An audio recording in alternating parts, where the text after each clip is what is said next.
Le chef du gouvernement, Ariel Henry, a su convaincre la quasi-totalité des acteurs politiques de le supporter dans sa vision de gouvernance.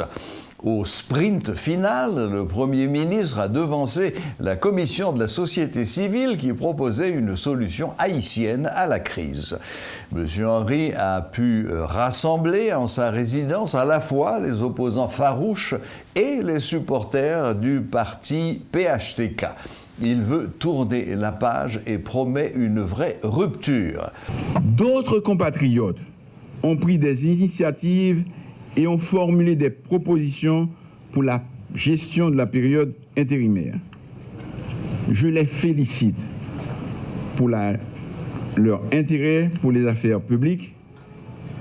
Je vais les rencontrer et discuter avec eux de la possibilité de taire nos querelles intestines et rassembler nos énergies pour regarder ensemble dans la même direction, celle de la transformation de notre pays et de notre société.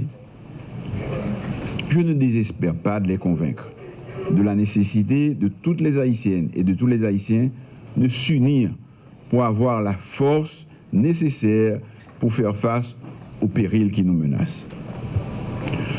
Je souhaite qu'en nous attaquant au chantier de la reconstruction de nos institutions démocratiques, nous puissions réconcilier la famille haïtienne et trouver les voies et moyens d'une rupture réelle avec les pratiques anciennes.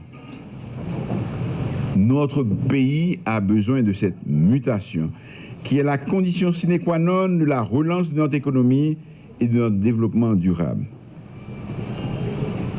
Tout le monde parle de rupture. Eh bien moi, je vous assure que la rupture commence maintenant. Soyez assurés qu'aucune distraction, aucune convocation ou invitation, aucune manœuvre, aucune menace, aucun combat d'arrière-garde, aucune agression ne me détournera de ma mission.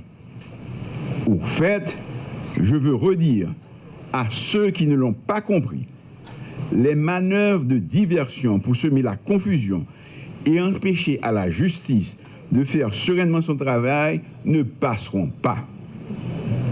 Les vrais coupables, les auteurs intellectuels et les commanditaires de l'assassinat odieux du président Jovenel Moïse seront trouvés et traduits en justice et punis pour leur forfait.